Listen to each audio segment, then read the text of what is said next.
स्वागत है आपका प्योर पॉलिटिक्स में। 10 मार्च 2022 का जो चुनावी नतीजा आएगा वो सिर्फ यूपी की कहानी और 2024 में बीजेपी किस तरह से किस करवट कहां पर प्लेस होगी, सिर्फ उसकी कहानी नहीं लिखेगा। प्रधानमंत्री नरेंद्र मोदी का थर्ड टर्म यानी कि 2024 का जो लोकसभा चुनाव होगा उसकी बुनियाद, उसकी फाउंडेशन सिर्फ नहीं रखेगा, बल्कि एक और इंटरेस्टिंग इवेंट जो 2022 का एक तरह से कहें कि दूसरा सबसे बड़ा पॉलिटिकल इवेंट होने वाला है, उसकी भी बुनियाद रखेगा। वो क्या है पॉलिटिकल इवेंट? वो है राष्ट्रपति का चुनाव, यानी कि रामनाथ कोविंद का जो टर्म है वो जुलाई में ख़त्म हो जाएगा और यूपी का चुनावी गणित, यूपी के चुनावी नतीजे ये तय करेंगे कि बीजेपी की तरफ से राष्ट्रपति पद का उम्मीदवार कौन होगा और किस तरह से अपोजिशन कैंप यानी कि जो थर्ड फ्रंट, फोर्थ फ्रंट बनाने की जो कोशिश चल रही है वो कितना टक्कर दे पाएगा, क्योंकि उसके लिए एक तरह से ये पहला टेस्ट होगा अपनी यूनिटी दिखाने का। और उसके उम्मीदवार कौन ऐसे उम्मीदवार होंगे जो बीजेपी के कैंडिडेट को पटकनी दे सकते हैं।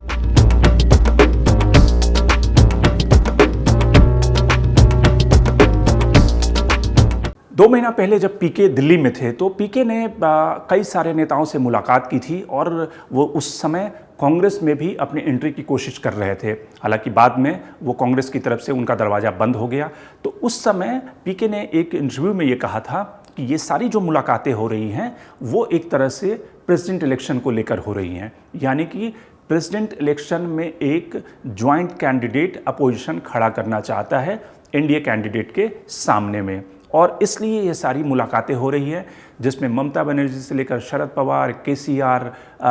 ये सारे नेताओं से जो मेल मुलाकातें चल रही है। क्योंकि अगर 2024 में बीजेपी को काउंटर करना है विपक्ष को, कांग्रेस लेड बिना कांग्रेस के नेतृत्व वाली या फिर किसी अपोजिशन सीएम के नेतृत्व वाली थर्ड फ्रंट, फोर्थ फ्रंट की कोई भी अगर संभावना बनती है तो उसका पहला जो पॉलिटिकल टेस्ट होगा वो राष्ट्रपति का चुनाव होगा। और इसलिए पीके उन सारे दलों के नेताओं के साथ मुलाकात करके एक ऐसे कंसेंसस कैंडिडेट की तलाश में है जो कि एनडीए कैंडिडेट को कड़ी मुकाबला दे सकता है। अब सवाल ये है कि कुछ जो नाम इस समय, चूँकि पॉलिटिक्स प्रोबेबिलिटी पॉसिबिलिटी का खेल है और यहाँ पर रोज़ नए डायनेमिक्स बदलते हैं और इसलिए उन संभावनाओं के बीच में कुछ ऐसे नाम जो एमर्ज कर रहे हैं इस समय, उन नामों की संभावनाओं पे हम थोड़ी सी बात करते हैं कि कितनी संभावना है, बीजेपी का स्टेक कहाँ पर है, क्या रामनाथ कोविंद के बाद बीजेपी किस तरह के प्रेसिडेंट कैंडिडेट 10 मार्च के बाद उस दिशा में आगे कदम बढ़ाएगी। ये तो इन संभावनाओं पे हम थोड़ी सी बात करते हैं। पहला जो नाम आया है वो नाम आया है नीतीश कुमार का, जो बिहार के मुख्यमंत्री हैं। काफ़ी इंटरेस्टिंग नाम है और आप कह सकते हैं कि इंटरेस्ट इस वजह से है क्योंकि एक समय में नीतीश कुमार 2013 में प्रधानमंत्री पद के भी प्रोबेबल कैंडिडेट माने जाते थे और जब बीजेपी में लाल कृष्ण आडवाणी, जिनका कि बीजेपी में उस समय होल्ड था, वाजपेयी के बाद जो आडवाणी एरा था, उसमें नीतीश कुमार से आडवाणी की बहुत अच्छी इक्वेशन थी और कहीं ना कहीं आडवाणी ये चाहते थे कि अगर बीजेपी अकेले दम पर नंबर्स लाने की स्थिति में नहीं हो तो नीतीश कुमार एक कॉन्सेंसस कैंडिडेट हो सकते हैं प्रधानमंत्री पद के लिए। ये अलग बात है कि उसके पहले ही गुजरात से नरेंद्र मोदी का पदार्पण दिल्ली आता है और उसके बाद फिर पूरी कहानी बदल जाती है, पूरा पॉलिटिकल सिनेरियो बदल जाता है। वो सब हम जानते हैं कि किस तरह से 2014 से नरेंद्र मोदी के दिल्ली में पदार्पण के बाद पूरी इंडियन पॉलिटिक्स चेंज हो जाती है।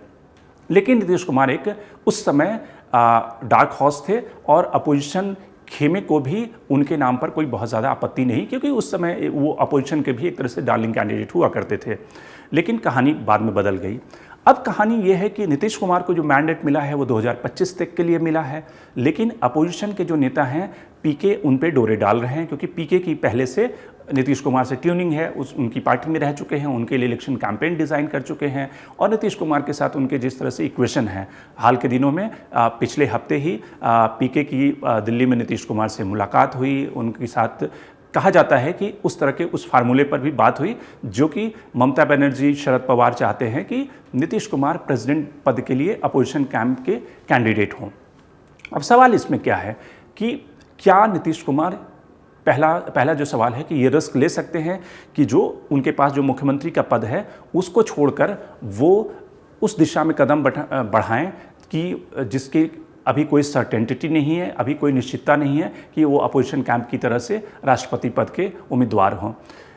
हालांकि ये बात भी सही है कि जिस तरह से हाल के दिनों में बिहार की पॉलिटिक्स में आपने देखा होगा कि बीजेपी जिस तरह से नीतीश कुमार के ऊपर हमलावर हुई है, उसके पीछे ये कहा जाता है कि बीजेपी ने ये सेंस किया है कि कहीं ना कहीं आरजेडी नीतीश कुमार और अपोजिशन कैंप में कुछ पक रहा है, इसलिए बीजेपी हमलावर हो गई है नीतीश कुमार को लेकर। क्योंकि आरजेडी की पहली ये शर्त है, क्योंकि अगर नीतीश कुमार अपना खेमा बदलते हैं तो आरजेडी की पहली ये शर्त है कि मुख्यमंत्री का जो ताज है वो तेजस्वी के पास जाना चाहिए और नीतीश कुमार बिहार की पॉलिटिक्स छोड़कर वो प्रेसिडेंट के लिए चुनाव लड़ें। आरजेडी उनको बैक करेगी, शरद पवार से लेकर तमाम पार्टियां उनको समर्थन देगी और वो एनडीए कैंडिडेट को चुनौती देंगे। ये एक बड़ा मास्टर स्ट्रोक हो सकता है अपोजिशन कैंप के लिए भी, क्योंकि एक तरह से बिहार में बीजेपी की सरकार गिर जाएगी, आरजेडी की सरकार बन जाएगी और एक तरह से जो अपोजिशन कैंप है उसको एक मजबूती मिलेगी।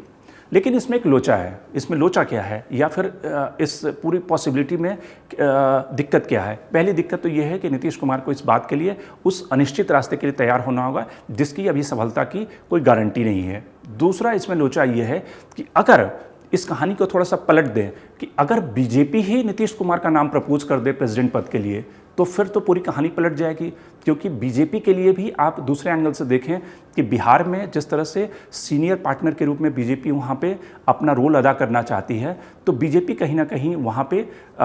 मुख्यमंत्री का ताज मिल जाएगा बीजेपी को और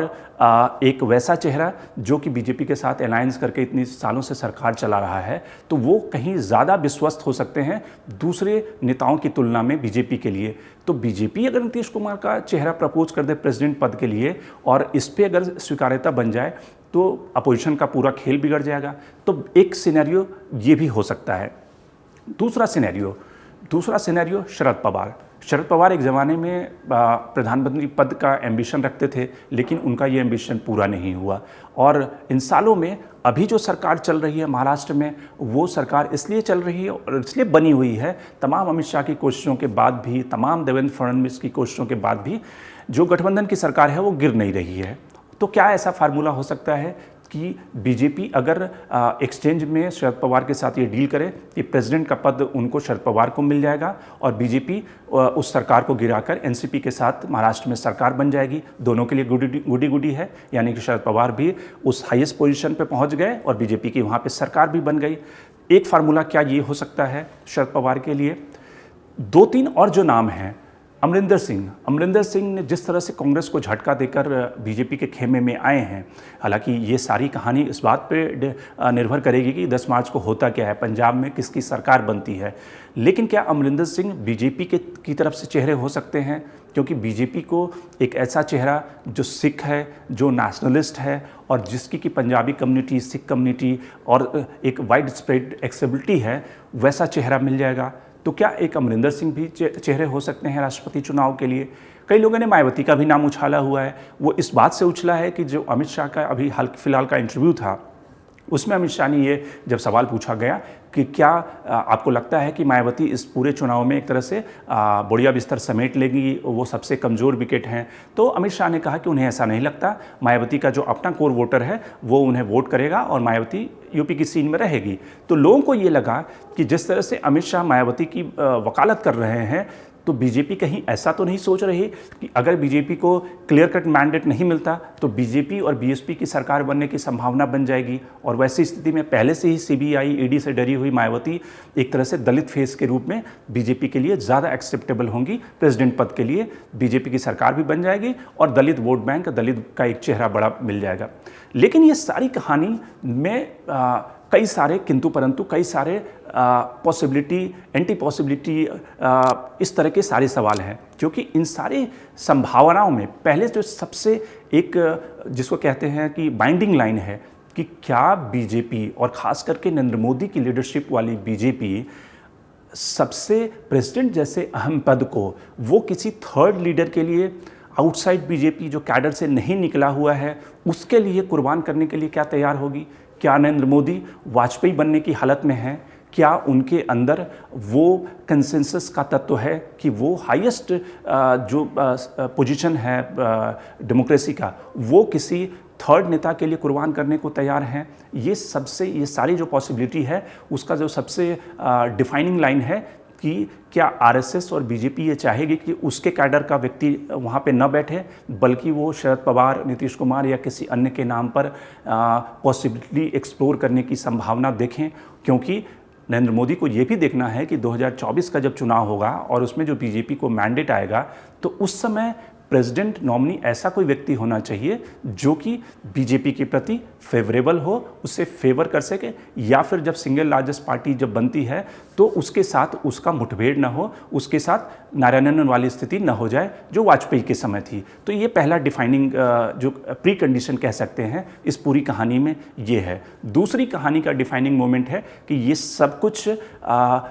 10 मार्च से पहले सोचा जा रहा है, क्योंकि 10 मार्च के जो चुनावी नतीजे होंगे, जो वर्डिक्ट होगा, वो एक तरह से तय करेगा कि बीजेपी का कौन सा चेहरा प्रेसिडेंट तक पहुंचेगा, कौन सा चेहरा वाइस प्रेसिडेंट पहुंचेगा। क्योंकि अभी तक की जो एक कहते हैं कि परंपरा है, उन सारी परंपराओं को प्रधानमंत्री नरेंद्र मोदी ने तोड़ा है कि वाइस प्रेसिडेंट का जो व्यक्ति है वो प्रेसिडेंट बन सकता है, वाइस प्रेसिडेंट अपोजिशन के पास जाना चाहिए, क्योंकि इस समय वेंकैया नायडू वाइस प्रेसिडेंट हैं और कांग्रेस को वाइस प्रेसिडेंट का पोस्ट मिल जाए इसकी कोई संभावना नहीं है, और वाइस प्रेसिडेंट पद पे इलेक्ट हो जाए इसकी भी संभावना कम दिखती है। तो वैसी स्थिति में नरेंद्र मोदी और बीजेपी अपने इलेक्टोरल जो चुनावी कंस्टिट्यूंसी है उसको ध्यान में रखकर, जिस तरह से पिछली बार उन्होंने दलित चेहरे के नाम पर एक दलित कंस्टिट्यूंसी को एड्रेस करने के लिए रामनाथ कोविंद को बिठाया था, तो उसी तरह से वो अपनी कंस्टिट्यूंसी को एड्रेस करने के लिए उस व्यक्ति को उस पद पर बिठाने की कोशिश करेंगे जो उनके अर्थमेटिक को सूट करता है। अगर नंबर्स नहीं होते, यूपी में अगर सरकार नहीं बनती है, तो एक तरह से पूरी कहानी पलट सकती है और फिर बीजेपी को नए सिरे से अपना जो चेसबोर्ड है वो बिठाना पड़ेगा। और शायद क्या वो रिस्क लेंगे जिस तरह से 2002 में वाजपेयी ने एक तरह से सारे जो ऑफिशियल कैंडिडेट थे, जिसमें कि कृष्णकांत एक तरह से दूसरे नंबर के कैंडिडेट थे, पहले नंबर के जो कैंडिडेट थे वो पीसी अलेक्जेंडर, जो एक ज़माने में कांग्रेस के सबसे करीबी हुआ करते थे, वो राष्ट्रपति पद के दावेदार थे और वाजपेयी एक तरह से उनके नाम पर सहमत थे, शिवसेना उनके नाम पर सहमत थी, शरद पवार उनके नाम पर सहमत थे, कृष्णकांत जिनके नाम पर कांग्रेस सहमत थी, और वाजपेयी चाहते थे कि भाई एक जो पॉलिटिक्स की परंपरा होती है उसके आधार पर ये चुनाव नहीं होना चाहिए, कंसेंसस का कैंडिडेट वहाँ पे बैठना चाहिए। लेकिन लास्ट मोमेंट में वाजपेयी ने एक ऐसा छक्का मारा कलाम को वहाँ पे प्रपोज करके कि सारी अपोजिशन ध्वस्त हो गई। कलाम का विरोध न समाजवादी पार्टी कर पाई, न कांग्रेस कर पाई, और कलाम के नाम पे सबको स्वीकार करना पड़ा, एक्सेप्टेंस देना पड़ा, और कलाम एक तरह से देश के एक पॉपुलर प्रेसिडेंट वहाँ पे इलेक्ट हुए। तो क्या मोदी ऐसा कोई अपने जो पॉलिटिकल उनकी तीर कमान है उसमें से कोई ऐसा तीर निकालेंगे, या फिर इन सारे जो नेताओं की जो इस समय कैलकुलेशन है उसको भेद कर एक सरप्राइज़, एक नया नाम राष्ट्रपति चुनाव के लिए देंगे? लेकिन ये सब कुछ 10 मार्च के बाद होगा, तो इसलिए फिलहाल हमें इंतजार करना चाहिए 10 मार्च का। लेकिन राजनीति में चूंकि ये कहानियाँ पहले से शुरू हो जाती, तो इसलिए कहानी राष्ट्रपति चुनाव की शुरू हो चुकी है। देखने वाली बात होगी कि किस तरह से ये कहानी आगे बढ़ती है, क्योंकि अभी 2-3 महीने का समय है इस चुनाव के लिए। Shankar Animesh, the print. लेकिन आप हमारे यूट्यूब चैनल को सब्सक्राइब करना न भूलें और अपने कमेंट्स, अपने रिएक्शन लगातार हमें भेजते रहें।